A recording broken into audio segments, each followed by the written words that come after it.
በሀገራችን ባለፉት 7 ዓመታት ሲካሄድ የነበረው የአረንጓዴ አሻራ መርሃ ግብር ያለ አንዳች ልዩነት ኢትዮጵያን አረንጓዴ ካባ ለማልበስ ትልቅ ፋይዳ የነበረው ከመሆኑም ባሻገር በዓለም አቀፍ ደረጃ እንደ ሀገር ትልቅ ምርታም የታየበት ነው። የአረንጓዴ አሻራ መርሃ ግብርም በስልጤ ዞን ሁልባረግ ወረዳ ሀጫሞ ቀበሌ ገርባ ተፋሰስ ላይ ተካሂዷል። በመርሃ ግብሩም ከዚህ ቀደም ላለፉት 7 ዓመታት በነቃ የህብረተሰብ ተሳትፎ በተካሄደው የአረንጓዴ አሻራ መርሃ ግብር በርካታ ትሩፋቶች መገኘታቸው የማዕከላዊ ኢትዮጵያ ክልል ፍትህ ቢሮ ኃላፊ አቶ አክመል አህመድዲን ተናግረዋል። ችግኝ መትከል እንግዲህ ዞኑ በአብዛኛው ቦታ የተጎዳ መሬቶች ያሉበትን ይህን እስካሁን በተተከሉ ችግኞች ምንጮች እንደገና መፍሰስ ጀምረዋል።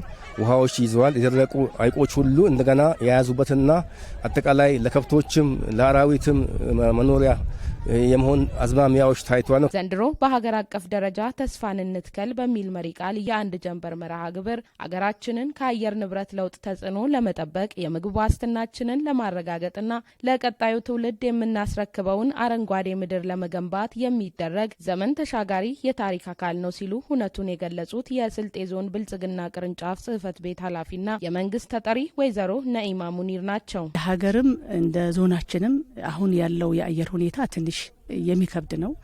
ኢሊኖ ተከስተዋል እንደ ሀገር። ይሄንን የምንቋቋመው ችግኝ በመትከል ነው። ችግኝ ስንተክል አካባቢው ይለመልማል፣ ውብ ይሆናል፣ ለወጣቶች የስራ እድል ይፈጥራል። ዛሬ የዚህ ተፋሰስ ላይ ስታዩት ገርባ ንዑስ ተፋሰስ ካሁን በፊት ተፋሰስ ስራዎች ተሰርቶበታል። ግን ደግሞ አካባቢው ገላጣ ነው። ይሄንን በደን መሸፈን አለብን። በደን ስንሸፍን ደግሞ ቀድሞ ስንተክለ ነበረው የማይበሉ ችግኞችን ነበር። ዘንድሮ ደግሞ የሚበሉ ችግኞችም ጭምር በዛሬው በአንድ ቀን ጀንበር የችግኝ ተከላው ላይ ተቀላቅሏል ማለት ነው። የምግብ ሉዓላዊነታችንን ለማረጋገጥ አሁን የጀመርነው ስራ በጣም አመርቂ ነው። ቀጣይም አጠንክረን መሄድ ይኖርብናል።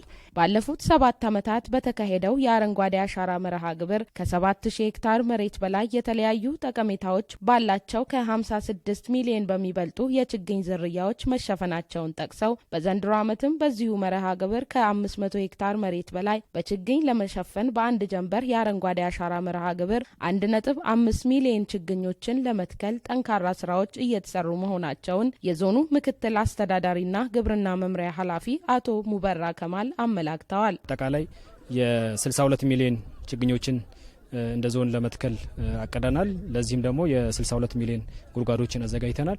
የችግኝ ዝግጅትም ስናይ 71 ሚሊዮን ችግኞችን አዘጋጅተናል። የተለያዩ ዘርፈ ብዙ ጠቀሜታ ያላቸው የፍራፍሬ፣ የቡና፣ የመኖ እና የደን ችግኞችን አዘጋጅተናል። ከዛም ባሻገር የተከላ ቦታዎች እንደ ዞን 32 ቦታዎችን የለየ ነው።